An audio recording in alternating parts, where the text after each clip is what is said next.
نحمده ونصلي على رسوله الكريم. قال النبي صلى الله تعالى عليه وسلم: المسلم كالجسد الواحد إذا اشتكى بعضه اشتكى كله، أو كما قال النبي صلى الله تعالى عليه وسلم.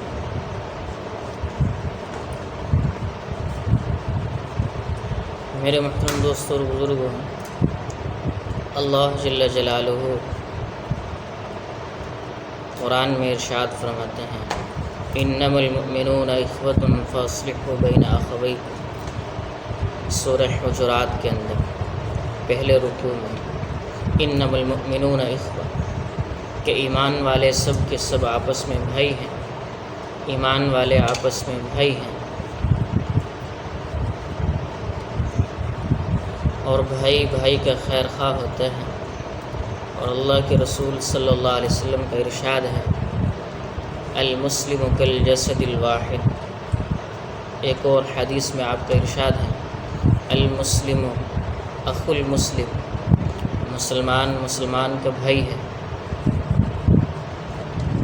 اور پہلی حدیث میں آپ نے فرمایا: المسلم کالجسد الواحد، مسلمان ایک جسم کی مانند ہے، جسد واحد کی مانند ہے، ایک جسم کے مانند ہے مسلمان. اس کی مثال آپ نے دی. جیسے ایک جسم میں کسی عضو میں تکلیف ہوتی ہے تو سارا جسم پریشان ہوتا ہے، ایسے ہی اگر ایک مسلمان کو تکلیف ہو، سارے مسلمانوں کی اس کی تکلیف کا احساس ہونا چاہیے. اس کو دور نہیں کر سکتے لیکن اس کا احساس تو ہو. جو دور کر سکتا ہے اس کو دور کرے، جو دور نہیں کر سکتا اس کا صرف احساس ہی کر لے، یہ بھی بڑی بات ہے. تو مسلمان کے تکلیف کا احساس کرنا، یہ وہی احساس کرے گا جو حقیقی معنی میں مسلمان ہو،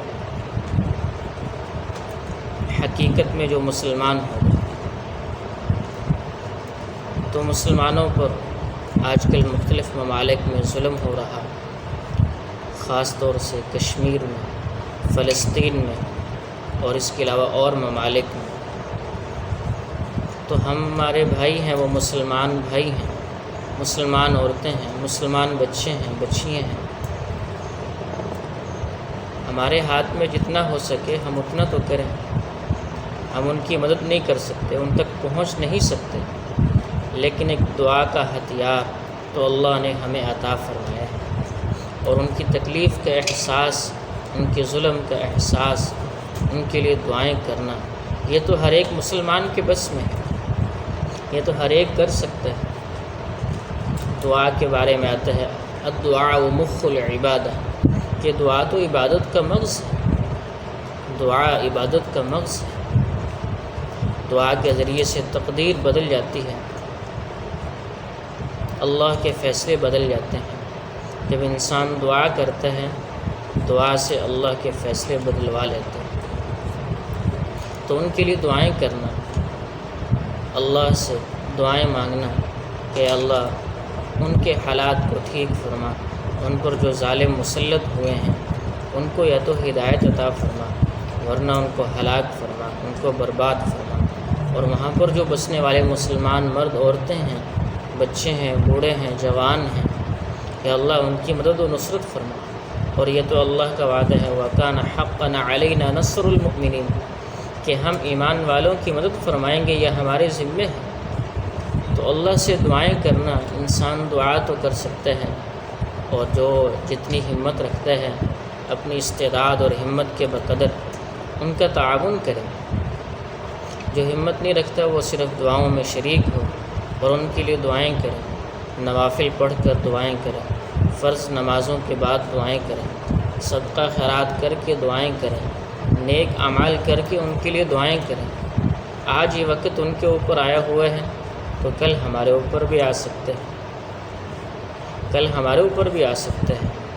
آج اگر ہم ان کے اس ظلم و ستم میں اور اس تکلیف کے عالم میں اگر ہم ان کے احساس مند نہیں ہوں گے اور ان کے شریک نہیں ہوں گے تو کل اللہ نہ کرے اللہ حفاظت فرمائے سب کی، تو کل اگر ہمارے اوپر یہ وقت آیا تو پھر ہماری مدد کو کون آئے گا؟ تو اس لیے بڑا رونا آتا ہے سن کر کہ کتنا ظلم کر رہے، اللہ سے ان کے لیے دعائیں مانگیں کہ اللہ ان کی مدد فرما، ان کی نصرت فرما، ان کے حال پر یا اللہ رحم فرما۔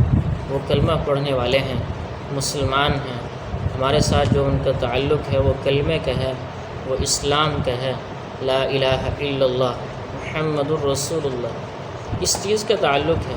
اور حدیث میں نے آپ کے سامنے پڑھی، قرآن کی آیت میں نے آپ کے سامنے پڑھی، قرآن میں بھی اللہ فرماتے ہیں ایمان والے آپس میں بھائی بھائی، حدیث میں بھی اللہ کے رسول فرماتے ہیں کہ مسلمان کا بھائی ہے، اور ایک جسم سے تشبیہ دی ہے کہ جیسے ایک جسم ہوتا ہے، اس کے کسی ایک حصے میں تکلیف ہوتی ہے، دانت کو لے لیں، دانت میں تکلیف ہوتی ہے تو سارا جسم پریشان ہے، آنکھ میں تکلیف ہے تو سارا جسم پریشان ہے۔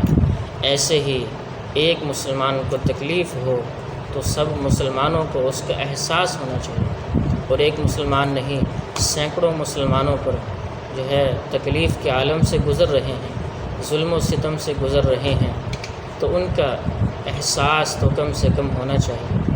یہ تو مسلمان کی شان کے مناسب ہی نہیں ہے کہ ان کا احساس بھی نہ ہو، کم سے کم ان کا احساس تو ہو۔ اللہ سے دعائیں مانگیں کہ اللہ سب مسلمانوں کے حال پر رحم فرما، کشمیر والوں پر رحم فرما، فلسطین والوں پر رحم فرما، اور اس کے علاوہ جتنے بھی ممالک میں جہاں مسلمان بسنے والے ہیں، رہنے والے ہیں، جس خطے میں، جس علاقے میں، جس گاؤں میں، جس بستی میں، جس ملک میں، جس شہر میں، یا اللہ سب کے اوپر رحم فرما، سب کے حالات کو درست فرما، ظالموں کو وہاں سے یا اللہ ختم فرما، ان کا یا اللہ تو خود ہی انتقام لے اور ان کی مدد و نصرت فرما، بچوں کے حال پر رحم فرما، بڑوں کے حال پر رحم فرما، سب کے لیے دعائیں کریں کہ اللہ ان کے حال پر رحم فرما، ان کے حالات کو درست فرما، اور ان کے ایمان کی بھی حفاظت فرما، دنیا کے فتنوں سے بھی ان کی حفاظت فرما، آخرت کے فتنوں سے بھی ان کی حفاظت فرما۔ اللہ ہمیں ہر حال میں دوسروں کی تکلیف کا احساس کرنے والا بنائے، ہر حال میں اپنے احکامات پر چلنے والا بنائے، اپنے پیارے حبیب صلی اللہ علیہ وسلم کے فرامین کے مطابق زندگی گزارنے والا بنائے۔ وما علینا الا البلاغ۔